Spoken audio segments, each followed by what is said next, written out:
Muy buenas tardes para todos. Vamos a dar inicio a nuestra clase del día de hoy. En esta nochecita fresca, está haciendo bastante frío ya a estas horas. Debemos dar gracias de que nosotros podemos hacer nuestro encuentro educativo a través de las redes, ¿verdad? A través de esta conexión del internet, ¿verdad? Vía Zoom, porque de lo contrario hubiésemos tenido un poquito de frío si es que nos trasladamos hasta la universidad, ¿verdad? Pero estamos aquí un poquito para empezar ya nuestra clase. El tema que nos toca hoy día es un poquito la farmacología de la anestesia. A ver, ¿alguien me podría decir qué idea le viene en mente al hablar un poquito de esto? ¿Qué podría ser? Tienen así una idea a lo que pudiera ser. A ver, ¿quién se anima? Justamente dentro de este tema, lo que vamos a hablar un poquito, cuando hablamos de la anestesia dentro de lo que es una farmacología en sí, estamos hablando principalmente de lo que es la sedación que se hace en las personas, ¿verdad?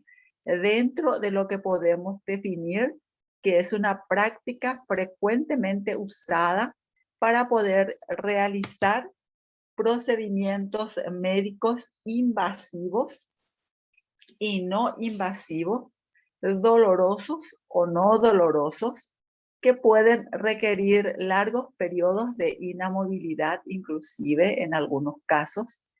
También podemos decir que es un balance entre el bienestar del paciente, los efectos de los medicamentos usados y la seguridad. Tenemos dos parámetros a tener en cuenta cuando hablamos del tema de la anestesia y principalmente en lo que es su fuerte como la sedación de una persona que va a ser sometida a una cirugía, ¿verdad? Sea cual fuere la cirugía. Tenemos también la parte de lo que es la medicación en sí también dentro de esta farmacología. Y con esto, ¿qué es lo que pretendemos? Pretendemos una atención de calidad para que el paciente no sufra ningún dolor, no sufra ningún padecimiento, como se dice también, ¿verdad? Un adecuado entrenamiento para prevenir las complicaciones. Muchas veces también al profesional de salud le es un poquito complicado, para no decir difícil, el trabajar con el paciente que esté despierto y que esté con una cirugía de alta envergadura, ¿verdad? Entonces, lo que hace también la sedación es darle la practicidad al profesional de salud para poder trabajar en ese paciente de acuerdo al trabajo que debe estar desarrollando en el mismo, en el cuerpo, principalmente cuando se trata de una cirugía o cuando se trata de algún corte profundo, ¿verdad? Que hay que someter también a hacer una, ¿cómo es que se dice? Coser esa herida abierta, ¿verdad? E innumerables complicaciones también que se pudiera tener. Disminuir la variabilidad de la práctica, identificando y unificando los procesos. Y cuando hablamos de procesos, también existe dentro de lo que es también el tema de la anestesia, de provisionar la anestesia al paciente, también se debe tener en cuenta los procesos. ¿Verdad? Muchas veces la anestesia se hace a través del intravenoso, se hace la peridual, se hace también a través de las encías, por ejemplo, cuando van a trabajarnos un diente conducto, ¿verdad? Donde sabemos también que a través del nervio dentario es también un poco contraproducente trabajar sin, o sea, que aguantar ese dolor sin tener que anestesiar al paciente. Promover la seguridad de los pacientes.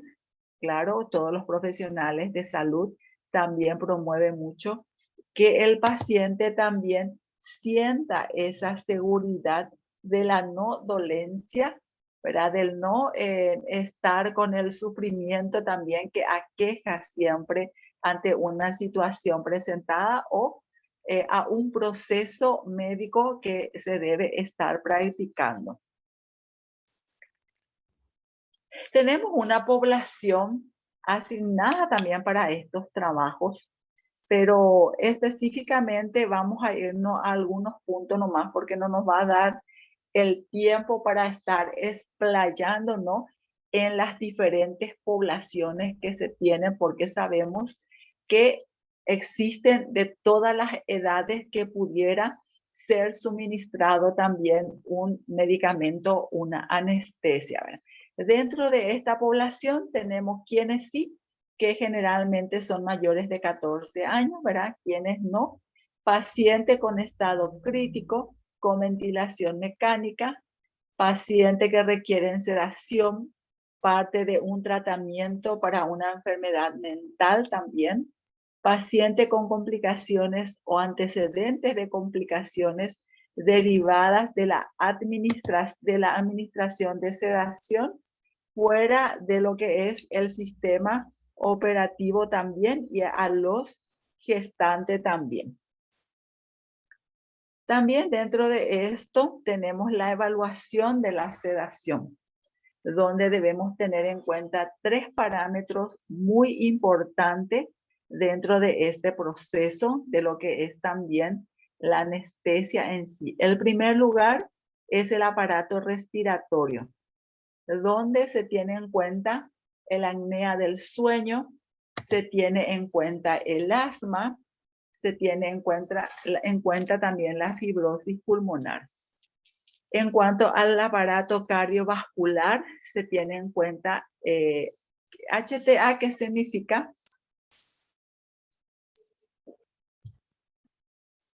¿Quién sabe qué significa HTA?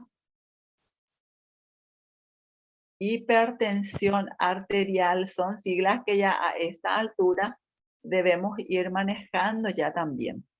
Más todavía cuando hablamos de un área cardiovascular que generalmente siempre va a apuntar a una hipertensión arterial, donde también se tiene en cuenta o se puede padecer lo que es el infarto, personas que puedan contar con el marcapaso, con la arritmia cardíaca, con algún problema cardiovascular que pudieran tener.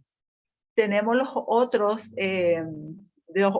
tipos de pacientes donde también muchas veces necesitan de esta presedación justamente para hacer frente al tratamiento que está desarrollando en uno mismo, como por ejemplo los pacientes con diabetes, los pacientes con problemas renales, los pacientes que toleran el decúbito, la obesidad, la claustrofobia, la ansiedad, la dismorfia, las colagenopatías, para que son también cuadros que pueden ir desarrollando también cualquier persona y ante la etapa, principalmente mencionando todos estos tipos de diagnóstico que pudiéramos detectar en la persona, el más complicado es la ansiedad. Uno no necesita contar con un diagnóstico de diabetes, no necesita contar con una obesidad, no necesita contar con una hipertensión arterial alta ante una ansiedad. Cualquiera de nosotros en cualquier momento y etapa de nuestra vida podemos pasar también por esta etapa, ¿verdad? Y es cuando se da también la suministración un poquito de la presedación. También existen las alergias, los problemas hematológicos, la medicación en sí, las experiencias adversas con la anestesia, la sedación, el uso de drogas, del tabaco, del alcohol, los exámenes auxiliares, el estado neurológico, el estado funcional que hace también a las personas y muchas veces también entra a tallar acá el tema del ayuno. Hace un tiempito, no sé si hasta ahora, pero hace un tiempito estaba muy de moda el ayuno. ¿Cómo es que le llaman? Había un plan que estaban haciendo, que se hizo muy famoso por las redes sociales. Eh, es como que eran 12 horas de ayuno, cosas así, que tenía que tomar todo líquido en el día, no comer nada sólido y que no sé, en un periodo de tiempo, eh, creo que se llamaba algo de temporal, ayuno temporal, no recuerdo bien el nombre. Ayuno intermitente. Ahí está, muchísimas gracias. Ayuno intermitente. Está haciendo en el ambiente laboral mía, por ejemplo, es una moda. Yo le llamo como una moda porque tengo muchas compañeras que están con este tema del ayuno intermitente. Pero ¿dónde es lo que yo noto un poquito en estas personas? En la actitud que tiene desarrollando o desenvolviéndose en el trabajo. Esa ansiedad que tiene, que le tiene incomodada, perdón, a las compañeras, ¿verdad? Es como que sienten esa ansiedad de querer consumir algo sólido, pero saben que está con su ayuno intermitente y están luchando contra eso y mirando su reloj a cada rato. Falta tanto nomás, falta tanto. Cuando llegue eso ya voy a poder comer por lo menos un mixto, ya voy a comer por lo menos un sándwichito. Otra, no, ya voy a tomar mi café fuerte, ¿verdad? Y todo eso hace a la ansiedad también, ¿verdad? Ansiedad porque tenemos que luchar con esas ganas que tenemos de querer masticar algo, ¿verdad? Y sabes que tenés que consumir todo líquido nomás, ¿verdad? Entonces, eso también hace un poquito a esta evaluación de la presedación. Y sobre el punto, también tengo compañeras que ante esa ansiedad que tienen, ya les pillé que están tomando tranquilizante, por ejemplo, ¿verdad?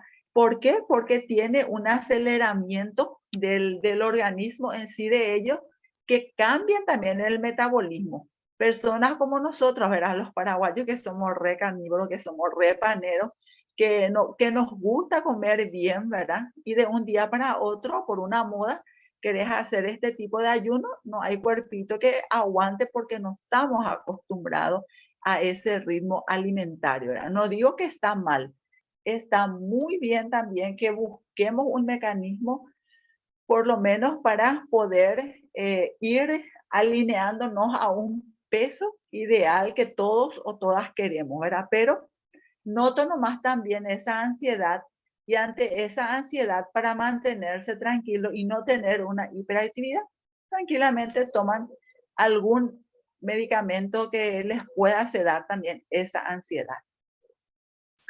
Dentro de los parámetros anatómicos predictores de vía aérea de difícil, también se tiene la historia previa de dificultad de intubación. Debemos tener en cuenta también que si bien tenemos pacientes que están internados en hospitales, están internados en sanatorio, hay pacientes que están distantes, a 1 kilómetro muy distantes de nosotros, en donde también por algún accidente de tránsito, alguna balacera, algún corte profundo, debe ser trasladado hasta acá. ¿Cuál es el mecanismo de traslado de ese tipo de persona? No se puede hacer por tierra. ¿Por qué? Porque la gravedad del caso que presenta ese paciente amerita de que tenga un tiempo limitado para llegar, por ejemplo, a una terapia. Y sabemos que la terapia en nuestro país es un orocuí, como se dice, ¿verdad? Entonces, en el interior del país, apenas si se cuenta con una terapia, apenas también pudiera haber un lugar, casi nunca hay un lugar.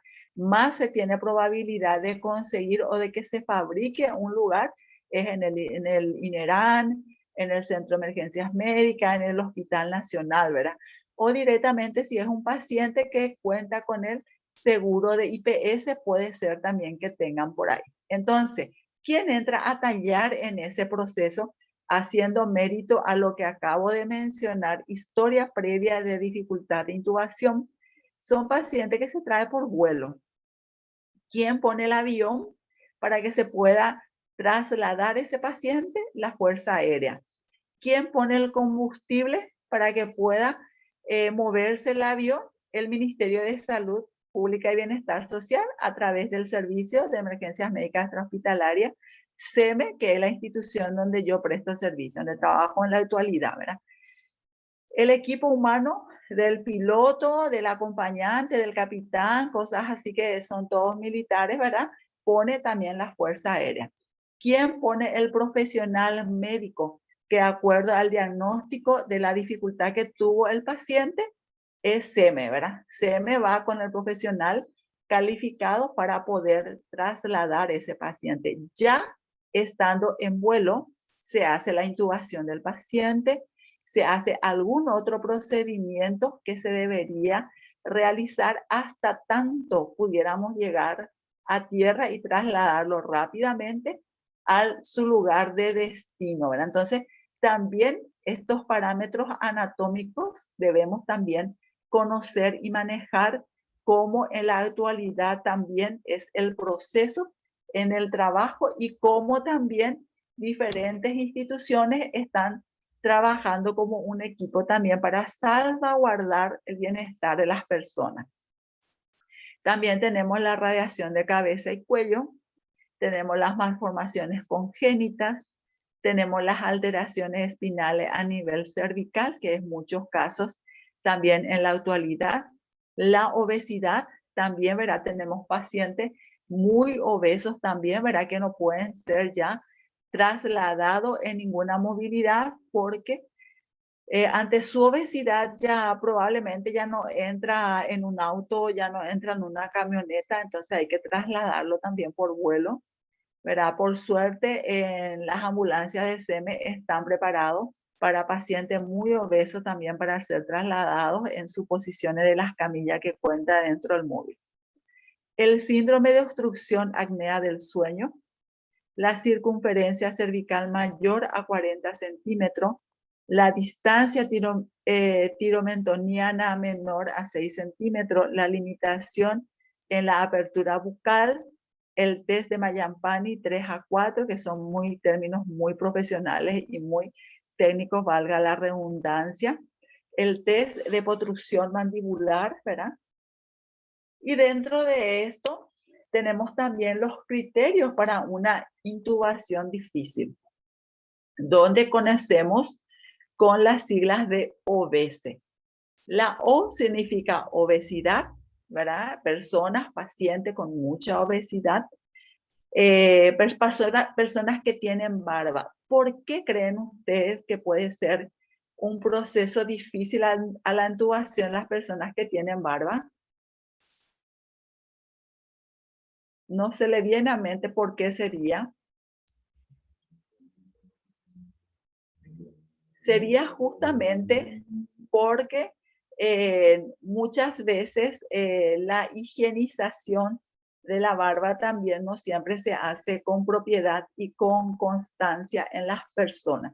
Entonces, cualquier microbio también puede estar asentado en esa zona y a través de una intubación puede también entrar al organismo. Entonces, se vuelve y se convierte en un proceso difícil de intubación. Tenemos la dentición, tenemos los estados menores, la edad, que para una intubación debe ser mayores de 55 años, pero también hoy por hoy, como la ciencia avanzó bastante, contamos con equipos de tecnología muy avanzada también, entonces ya se hace también la intubación a cualquier edad, ¿verdad? Inclusive los profesionales de salud, cuando van a estar trasladando a algún accidentado, ¿verdad? Ya se sabe si es una persona joven, una persona adulta, si son niños, si son bebés, ¿verdad? Para también mover la ambulancia para esa situación. Y en cada móvil está también una persona especializada para poder hacer estos procesos también en movimiento inclusive. También estos casos de...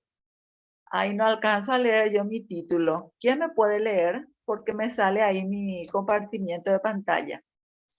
De los anestesiólogos. ¿Qué dice arriba? Cuando llamamos a los anestesiólogos. Excelente, muchísimas gracias. ¿Cuándo llamamos a los anestesiólogos? O sea, que en qué proceso que tiene el paciente nosotros podemos llamar o podemos contar con el profesional de anestesia. Cuando el paciente tiene un asma no controlada, ¿verdad? Porque podemos ser pacientes que contemos con esta enfermedad, ¿verdad? Con muchas personas que cuentan con esta enfermedad del asma, pero es un asma tratada, un asma medicada, entonces no se pone en riesgo también la vida de las personas. Pero cuando la persona es asmática, no es tratada y no es medicada, es cuando necesitamos también de la presencia de esto. ¿Por qué? Porque esta persona con estos cuadros que estamos visualizando acá van a hacer una dificultad respiratoria y es cuando el profesional anestesiólogo va a tener que entrar a hacer su trabajo, que principalmente siempre va a terminar en una intubación. También pacientes con fibrosis pulmonar, ¿verdad? Sabemos también que cuando un paciente cuenta con esta fibrosis pulmonar, ya tiene también la dificultad respiratoria, el apnea del sueño, el infarto reciente que pudiera ser en un periodo de 3 meses, ¿verdad? Y donde el paciente también puede hacer una reincidencia de este cuadro. La hipertensión arterial no controlada es un poquito similar también al asma.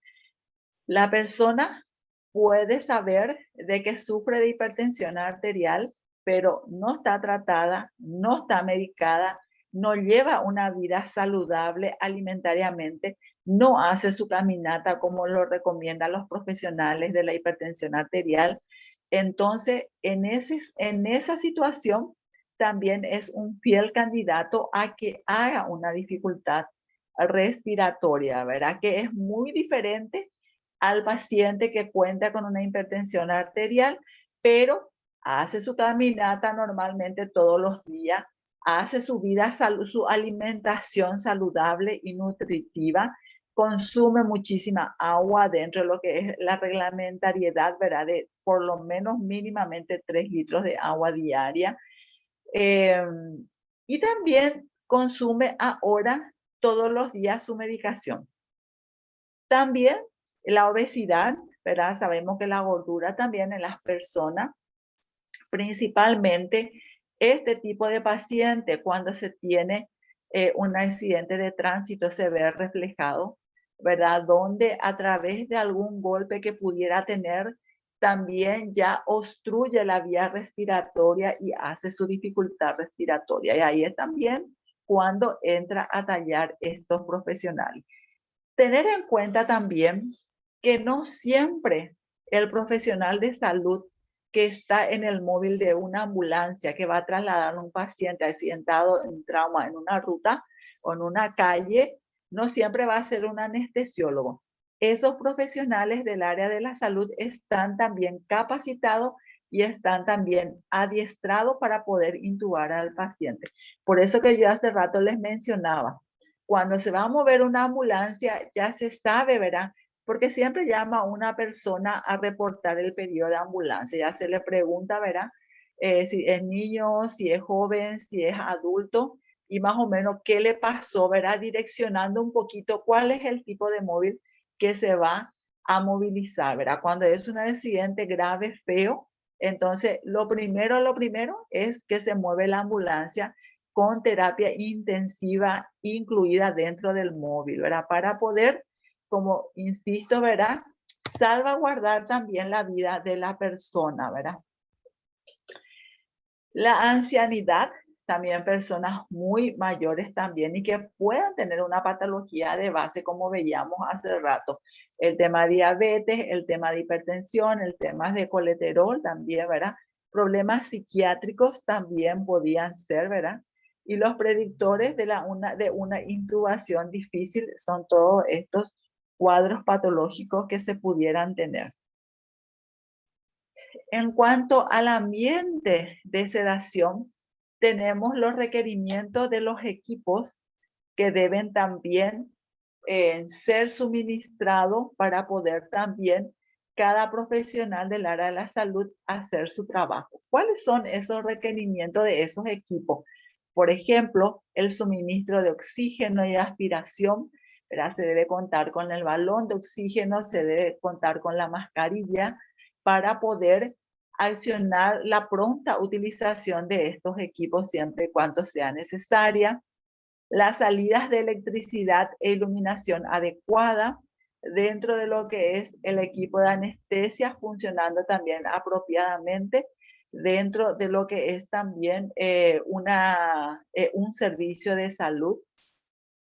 El coche de paro con drogas y equipos en sí también, ¿verdad? En los coches de paro es muy importante en el ambiente de sedación que no tenga que faltar ninguna ampolla o ninguna medicación que se deben de ser suministrados en los pacientes.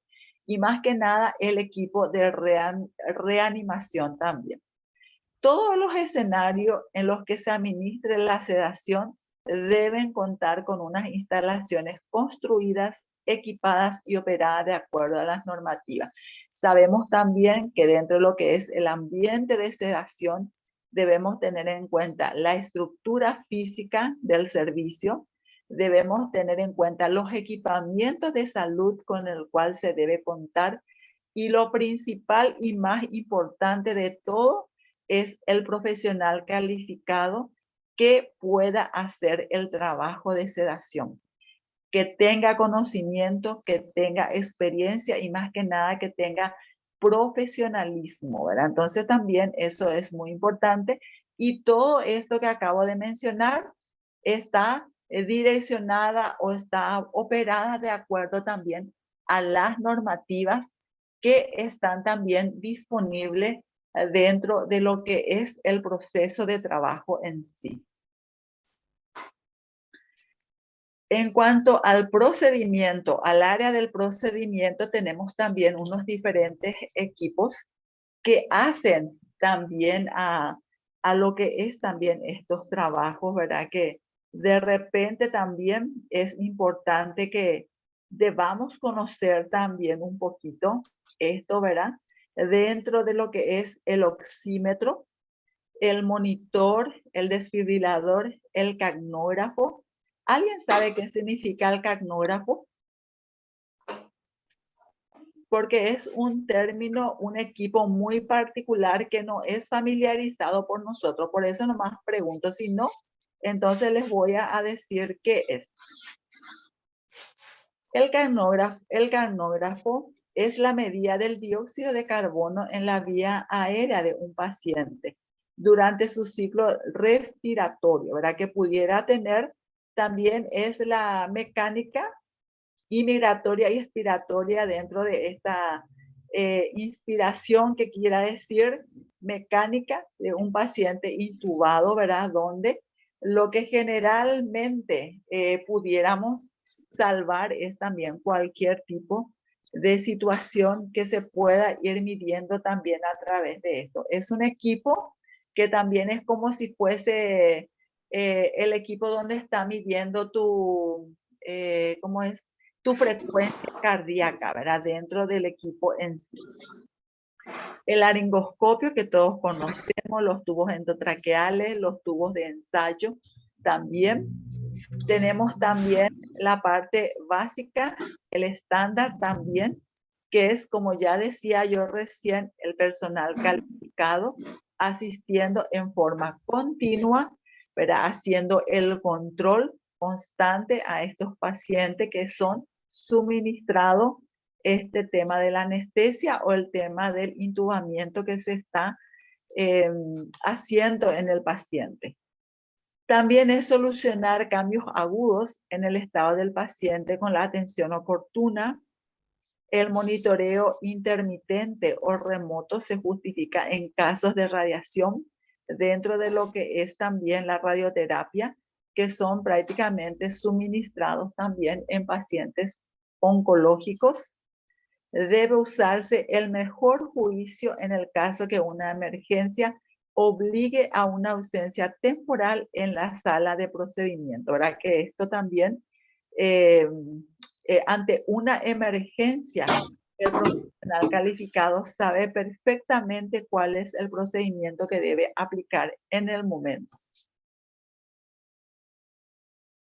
En cuanto a la monitorización, tenemos las principales complicaciones descritas en la sedación, que ya habíamos visto también en la clase pasada, que es la hipoxia. No, perdón, sí, en la clase anterior de farmacotecnia hablamos de la hipoxia, el estrés, las drogas hipnóticas y sedantes pueden alterar el ritmo cardíaco, la presión arterial y terminar en la taquiarritmia, bradicardia o el paro cardíaco también. También es bueno monitorizar durante la sedación los signos vitales que se deben controlar constantemente en el paciente, donde deben registrarse en un documento y consignarse en la historia clínica del paciente. Recordemos que siempre la vida de las personas está en manos del profesional de salud y uno no puede predecir lo que pudiera pasar dentro del marco del procedimiento, dentro del marco de algún proceso quirúrgico o químico que se está haciendo. Entonces es importante todo lo que está siendo suministrado al paciente debe quedar consignada en una historia clínica. Ya tenemos muchas denuncias, medicina legal, ¿verdad? Que muchas veces salva al profesional de salud justamente el haber detallado o haber desarrollado exactamente en la historia clínica todo el proceso técnico que estuvo suministrando al paciente. Y otros que van a pique, ¿verdad? Si es que no tienen la historia clínica realizada como corresponde, ¿verdad? Porque lo que le salva al profesional siempre es la historia clínica. Y el que le hunde al profesional siempre es también el no escribir la historia clínica como corresponde de los pacientes. Se recomienda también el registro inicial de los signos vitales basales y monitorización continua hasta el alta del paciente, ¿verdad? Muchas veces vemos también que el anestesiólogo o la anestesióloga, ¿verdad? Cumple un papel muy importante ante una cirugía. Viene, se presenta, nos dice que va a estar dentro de lo que es el proceso del trabajo de la anestesia, hace todo el trabajo como corresponde y acompaña ese proceso de la cirugía también dentro de lo que es el trabajo en sí que va a estar desarrollando el profesional médico y también hace un seguimiento hasta que el paciente esté de alta, así como todo el equipo humano médico, ¿verdad? Que estuvo también en ese proceso. Por eso que es importante siempre monitorear todos los trabajos llevados a cabo en la persona, sea cual fuere, hasta el control de una presión arterial de un hipertenso o de una hipertensa, hay que controlar en cierto periodo de tiempo en el día y también de acuerdo también al pico de presión que pudieran hacer, que no siempre va a ser una presión alta. Ojo con eso también. Hay muchos pacientes que hacen picos de presión, pero presión baja, ¿verdad? Y eso es más delicado cuando la persona hace un pico de presión baja, porque es más fácil bajar la presión de la persona, ¿verdad? Que tiene una presión alta con la medicación, con los controles, que buscar levantar la presión de una persona que está bajando también su línea de presión.